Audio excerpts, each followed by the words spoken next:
오늘 본문은 예수님의 탄생에 관한 이야기를 하고 있는 기록입니다. 2장 전체를 다 읽어야 하지만 너무 길기 때문에 일단은 1절에서 6절까지만 봉독을 함께 했습니다.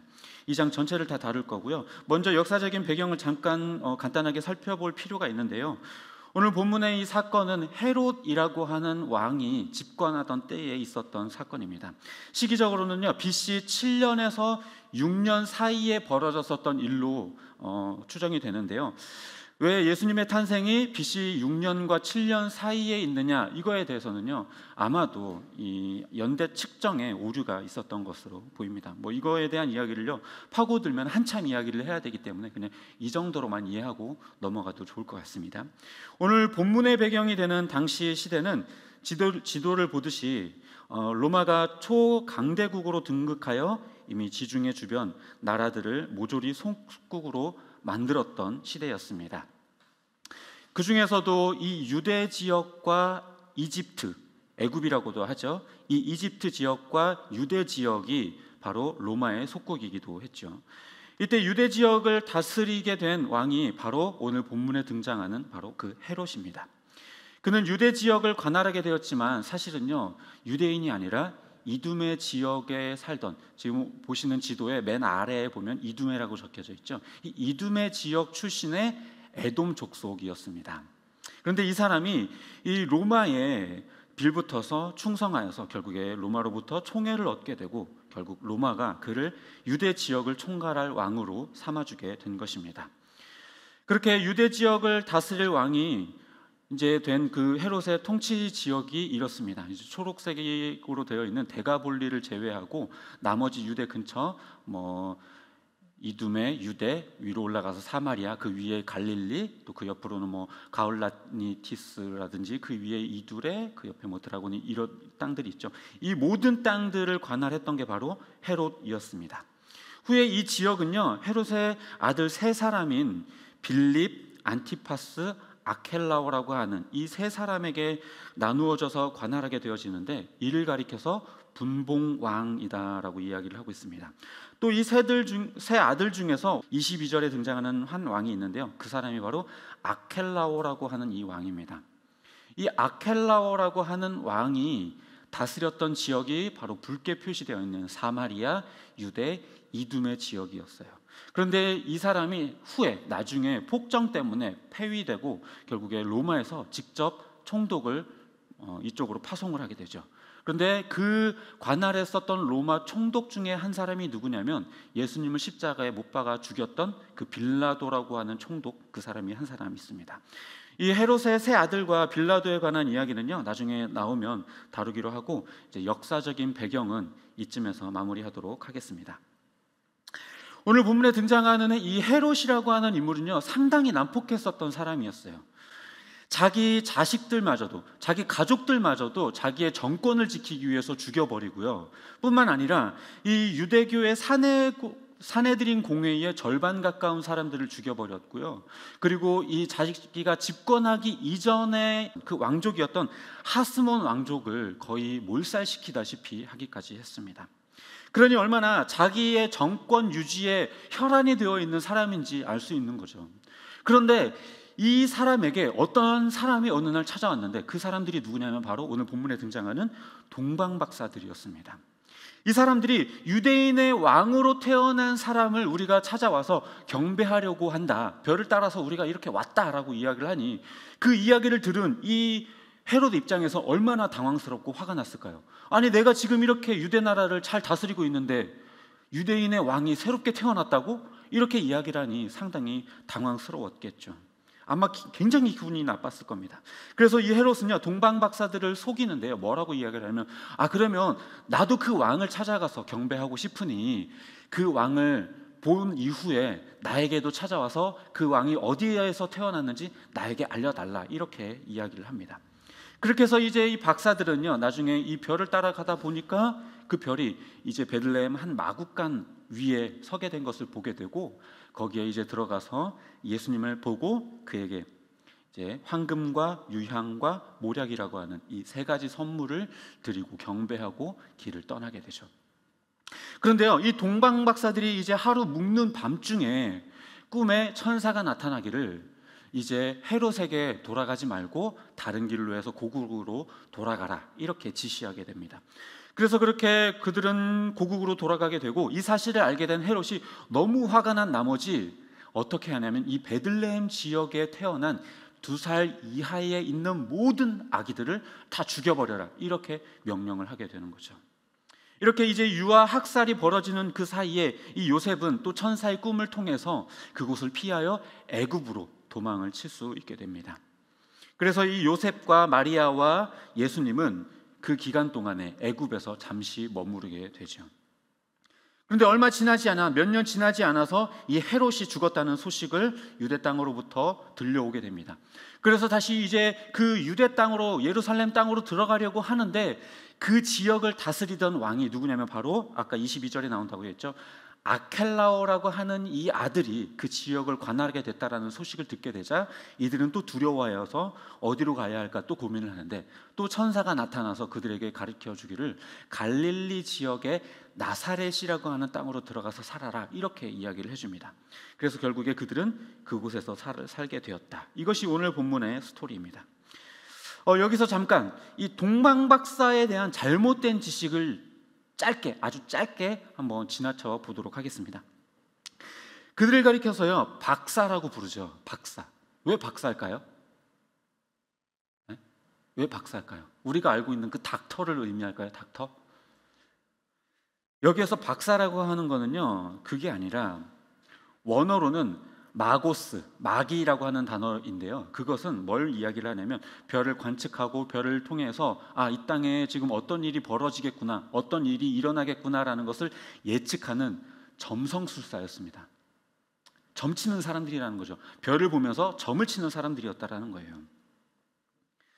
또 하나, 이때 길을 함께 떠났었던 동방박사는 몇 명일까요? 네. 여러분들이 아는 것처럼 성극을 크리스마스 때 성극 아니면 또 주일학교 때 선생님들한테 배웠던 것 아니면 찬송가에 그런 게 있죠. 동방박사 3사람. 그래서 3명이라고 생각을 하는데요. 3명이 아닙니다. 정확하게는요 몇 명인지 몰라요. 그러니까 몇 명인지 모른다 이게 정답이에요. 성경 그 어디에서도요 이 사실에 대해서 말해주고 있지도 않아요. 게다가요 이 숫자라는 것은 별로 그렇게 중요한 것도 아닙니다. 그래서 정리를 해보자면요 이 동방박사라고 하는 사람들은 몇 명이 함께 떠났는지는 모르겠지만 별을 관측하다가 저 별 뭔가 조금 특이하다라고 생각을 했는데 그게 유대인의 왕의 탄생을 알리는 별이라고 그들은 해석을 해냈던 거죠. 그래서 그 별을 보고 이 유대 땅으로 가서 그 왕을 경배해야겠다라고 생각을 해서 그곳에 찾아가게 되었다라는 겁니다. 이제부터는요 진짜 중요한 얘기를 한번 해볼게요. 오늘 본문에는요 총 4번의 구약에 대한 언급이 등장하는 걸 볼 수가 있습니다. 가장 먼저는요 오늘 우리가 함께 읽은 본문 중에 있는 6절에 등장을 하고 있습니다. 6절을 한번 다시 읽어보면요 너 유대 땅에 있는 베들레헴아 너는 유대 고을 가운데서 아주 작지가 않다. 너에게서 통치자가 나올 것이니 그가 내 백성 이스라엘을 다스릴 것이다. 이렇게 이야기를 하고 있습니다. 그런데요 이 본문은 마태가 인용한 본문은 아니에요. 왜 나오게 된 거냐? 이제 헤롯을 찾아온 동방박사들이 여기서 왕이 태어났습니까? 라고 묻자 이 헤롯이 당황스러워서 그 당시에 이제 대제사장들과 이 율법 교사들을 불러다 놓고 과연 이 왕이 유대인의 왕이 어디서 나겠느냐라고 묻자 이 사람들이 헤롯에게 대답해 주면서 우리들이 믿는 구약 성경에는 이렇게 기록이 되어져 있습니다라고 하면서 알려줬던 게 바로 오늘의 이 본문입니다. 이 인용 본문은요 미가 5장 2절에 등장하는 본문으로서요 메시아 도래에 대한 본문으로 해석되어 왔었던 그런 본문입니다. 이 본문을 통해서 결국에 마태는 이 대제사장들과 율법 교사들의 입을 빌려서 메시아라고 한다면 베들레헴에서 태어나야 한다라고 하는 이 전제 조건을 여기에서 미리 깔고 있는 것이죠. 사실 많은 유대인들은요 예수님이 베들레헴 출생이라는 것을요 아마 모르고 있었을 거예요. 왜냐하면 그분이 어려서부터 성인이 될 때까지 계속해서 살아왔었던 환경이 나사렛이었고 나사렛 예수라고 불려져 왔기 때문에 이분이 베들레헴에서 태어났을 거라고는 상상도 못했을 겁니다. 누가복음에서도요, 예수님의 12제자 중에 이 나다나엘이라고 하는 사람이 있는데요, 이 나다나엘이라고 하는 사람이 빌립을 통해서, 빌립이 이제 나다나엘에게 예수님이라는 분이 있다, 나사렛에서 태어나신 이 예수님이라고 하는 분이 있는데 이분이 참 선지자다, 함께 제자가 되어보지 않을래? 이렇게 초청을 하는데, 이 나다나엘이 뭐라고 이야기를 하냐면, 나사렛 그 촌구석에서 도대체 선한 사람이 누가 나올 수 있냐라고 이야기를 하면서 예수님에 대해서 의구심을 갖고 이야기를 하게 되죠. 그만큼 이 나사렛이라고 하는 동네가 상당히 촌구석이었다라는 거예요. 그래서 그만큼 유대인들은 예수님이 나사렛 출신이라고만 알고 있지 베들레헴 출생이라는 사실은 모르고 있었다라는 거예요. 그런데 이 마태가 이 본문을 등장시킴으로 인하여서 예수님이 이 구약 예언의 대로 어떻게 태어나셨고 어떤 이유로 나사렛으로 정착하게 되었는지에 대해서 이제 이야기를 다루고 있다라는 것입니다. 만약에 예수님이 베들레헴 출생이 아니라면 어떨까요? 만약에 나사렛 출신이라고 한다면요, 유대인들에게 절대로 인정될 수 없는 분일 거예요. 아니, 그것보다 이전에 성경 말씀, 구약이 예언한 이 말씀대로 성취하지 못했기 때문에 당연히 메시아로서의 그 조건은 잃어버릴 수밖에 없는 게 되겠죠. 그래서 마태는 이 예수님이 베들레헴에서 태어나신 게 맞고 여차저차한 이유로 나사렛에서 정착하게 되었다라는 이야기를 이 2장에서 밝히고 있는 것이죠. 이제 두 번째로 등장하는 구약 본문은요, 15절에 있습니다. 15절에 아주 짧게 등장을 하는데요, 내가 이집트에서 내 아들을 불러냈다, 이렇게 이야기를 하고 있습니다. 이 본문은요, 호세아 11장 1절에 등장하는 본문인데, 사실 이거는 메시아의 도래를 가리키는 본문은 아니에요. 이게 뭐냐면요, 결국에는 그냥 이스라엘 백성들, 애굽에서 종살이했었던 그 이스라엘 백성들을 내가 출애굽시켰다 이야기를 하는 게 바로 이 본문이에요. 그런데 이 이스라엘을 애굽에서 해방시켰다라는 이 사건을 마태는 이 예수님 시대에 있었던 헤롯의 유아 학살 이 사건과 연결지어서 이야기하고 있는 것입니다. 이건 아마도요, 지난 시간에도 말씀드렸지만 이 모세와 비교하기 위해서 끌어온 것으로 보여져요. 모세가 애굽으로부터 자기의 이스라엘 백성들을 끌고 나왔었던, 그들을 해방시켰었던 영적인 지도자였다라는 것은 우리가 다 알고 있는 거죠. 그런 것처럼 이제 이 예수님도 애굽에서 이제 나왔다는 이 사건을 기록함으로 인하여서 예수님 또한 모세와 같이 자기 백성들을 이끌어낼 뿐이다라고 하는 것을 여기에서 살짝 드러내고 있는 것이죠. 그래서 지난 시간에 우리가 예수님의 이름이 그 자기 백성을 죄에서 구원할 자다라는 말로 이야기를 했었죠. 그런 것처럼 이제 이 예수님께서 그들을, 이스라엘 백성들을 애굽에서 끌어내온 것처럼 이 예수님께서 그들을 죄에서 해방시키는 목자, 통치자가 될 것이다 라고 이렇게 이야기를 하고 있는 것입니다. 이제 다음으로 인용된 구약 본문은요, 18절에 등장을 하고 있습니다. 라마에서 소리가 들려왔다. 울부짖으며 크게 슬피 웃는 소리다. 라헬이 자식들을 잃고 우는데 자식들이 없어졌으므로 위로를 받으려 하지 않았다. 이렇게 이야기를 하고 있습니다. 이 본문은요, 예레미야 3장 15절에 등장하는 본문인데요, 이 본문은 예레미야가 왜 기록했느냐, 이제 이스라엘이 멸망하여서 이제 이스라엘 백성들이 이제 바벨론의 포로로 잡혀가게 되는데, 이 라마라고 하는 지역이 베들레헴과 아주 가까이에 있어요. 그런데 이 라마라고 하는 지역에 무엇이 있냐면 바로 이 라헬의 묘가 있는 곳입니다. 무덤이 있는 곳이에요. 그런데 이 이스라엘 백성들이 바벨론으로 포로로 잡혀갈 때에 임시로 잠시 집합했었던 장소가 바로 이 라마였어요. 그러다 보니까 이 라마를 통해서 이제 바벨론으로 끌려가는 이스라엘 백성들의 모습을 보면서 아마도 라헬이 무덤 안에서 슬피 울었을 것이다 라고 이 예레미야는 기록한 거예요. 더 엄밀하게 따지자면요, 라헬이 울었다라기보다는 라헬의 자기의 마음을, 예레미야 자기의 심정을 빗대어서 그렇게 표현한 거죠. 이스라엘이 멸망하고 이스라엘 백성들이 포로로 잡혀가게 되는 그 일들이 너무나도 슬프고 자식을 잃은 아픔과 동일하다라고 이렇게 기록을 하고 있는 것이죠. 그런데 마태는 이 베들레헴에서 있었던 유아 학살, 이 본문 18절은 이제 유아 학살로 인하여서 그 베들레헴 지역의 수많은 아기들이 죽었던 것에 대한 본문으로 마태가 인용한 건데요. 이걸 통해서 결과적으로 실제로 자녀들을 잃게 되는 이 사건과 이 예레미야 본문을 연결시켜서 그 일이 예언되었었던 일이다라고 이렇게 강조하고 있는 것이죠. 이제 마지막으로 등장하는 본문은요 23절입니다.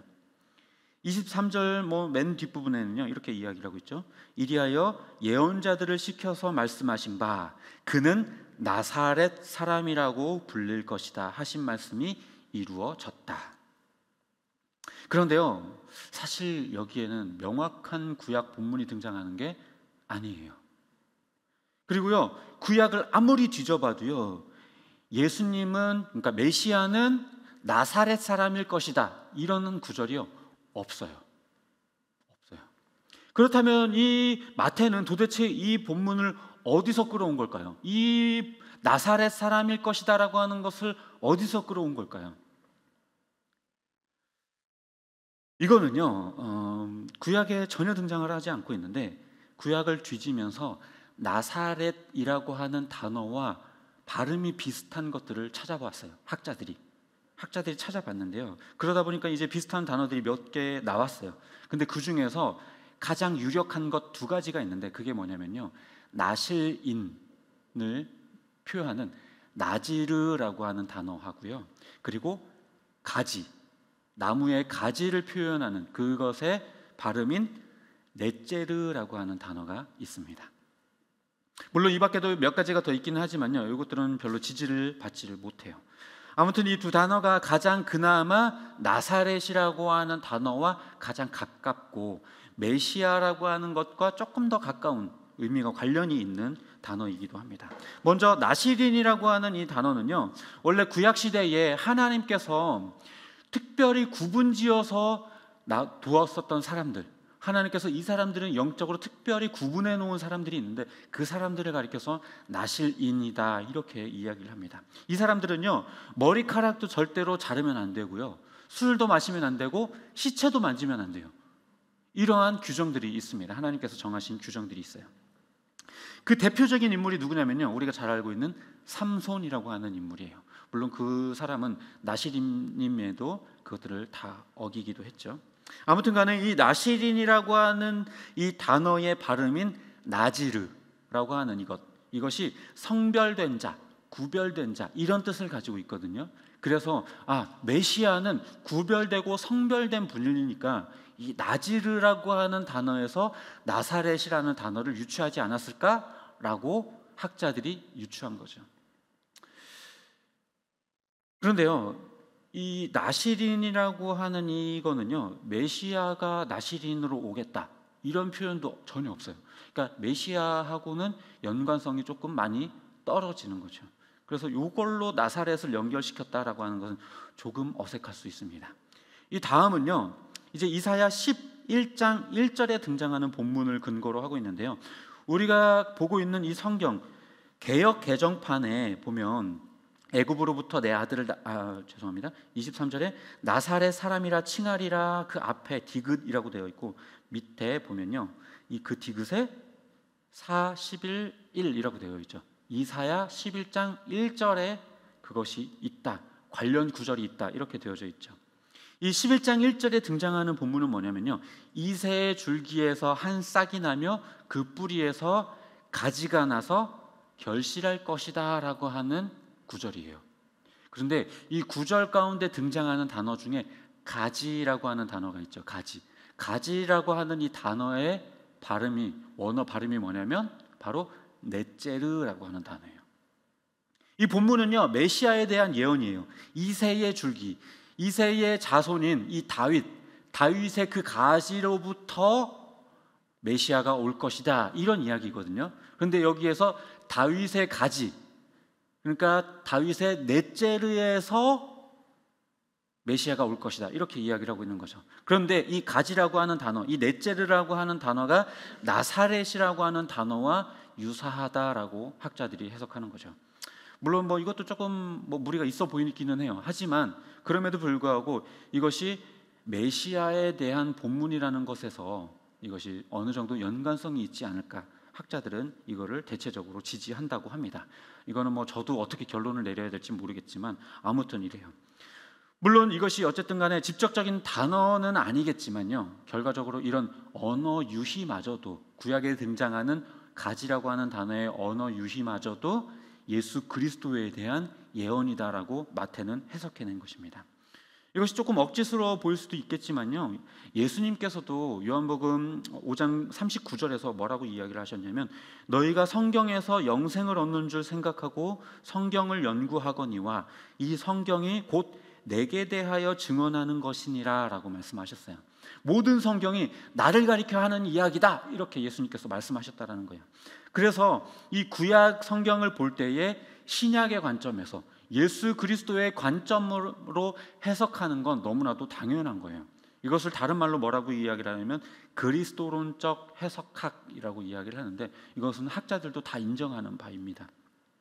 그렇기 때문에 결국에 이 구약에 예언되어져 있는, 구약에 기록된 모든 것이 예표하는 게 다 예수님이다라고 본다고 하면 이 해석이 그렇게 억지 해석이라고만은 볼 수는 없을 것입니다. 게다가요, 당시 유대인들의 해석적 문화에서요, 구약의 성경 본문을 이런 식으로 인용하는 것들이 결코 무리한 해석은 아니었어요. 이제 말씀을 정리하도록 하겠습니다. 오늘 이 장에 인용된 구약 본문은요, 총 4개였어요. 이 4개의 구약 본문이 가리켰었던 지역이 3군데가 있는데, 오늘 설교 제목과 같이 베들레헴, 애굽, 나사렛, 이 3것입니다. 첫 번째와 세 번째 본문이 베들레헴을 가리키고요, 라마라고 하는 것도 이제 결국엔 베들레헴에서 일어난 사건을 가리키는 거니까요.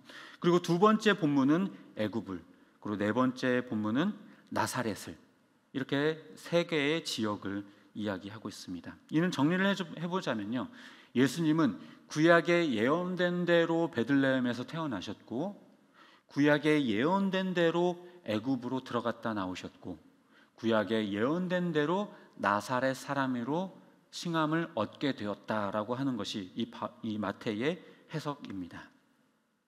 예수님의 탄생, 유아 학살 사건, 애굽으로의 피난, 나사렛에서의 정착, 이 모든 것들이 결국에 구약에 예언되어져 있었던 사건이라고 마태는 이야기하고 있는 것이죠. 더군다나요, 이 동방 박사들이 귀국길에 오를 때에도, 그리고 또 예수님의 가정이 이 애굽의 피난길을 떠날 때에도, 그리고 이 가정이 다시 나사렛에 정착하게 될 때에도 항상 누가 이것을 지시했냐면 바로 천사가 꿈에 나타나서 지시를 하게 되죠. 다시 말해서 이 모든 것이 하나님의 인도하심 아래 있었다라는 거예요. 결과적으로 정리를 하자면 예수님께서는 구약에 예언된 대로 이 땅에 오셨고 지역을 옮기셨고, 또한 그것이 다 하나님의 인도하심으로 이루어졌다라고 하는 것을 마태는 2장에서 이야기하고 있는 것입니다. 예수님이 바로 백성을 죄에서 구원할 모세보다 뛰어난 분으로 참 목자가 되실 분이며 다윗의 자손으로 오신 참된 왕이라는 것을 이 1장과 2장에 걸쳐서 마태는 2장이나 할애해가면서 이것에 대해서 구약 본문을 인용해가면서 이것을 강조하고 있습니다. 이렇게 하는 이유는요, 복음에 대해서 받아들이기 이전에, 우리가 이제 3장부터 시작될 이제 예수 그리스도의 사역에 관한 이야기들 이전에 우리가 받아들인 것이 무엇이냐, 이분이 구약에 예언된 메시아이다라고 하는 이 전제를 미리 깔고 가야 된다라는 이야기를 마태는 하고 싶었던 겁니다. 이제 막 유대교에서 기독교로 개종한 유대인들에게는 더더욱 중요한 이야기였겠죠. 왜요? 아까도 말씀드렸지만 그냥 나사렛 사람이라고 생각을 했는데 알고 보니 베들레헴 출생이더라 라고 하는 것을 통해 그분이 진짜 메시아가 맞구나라는 것을 그들에게 가르쳐주는 것이죠. 1장과 2장이 다소 메시지보다는 정보 전달식으로 조금 이루어진 부분이 좀 있기는 합니다. 하지만 이 마태복음을 이해해 나가는 것에 있어서 아주 중요한 전제가 된다는 것을 아시고 잘 이해하고 넘어가시기를 바라며 오늘 말씀을 이렇게 마치도록 하겠습니다.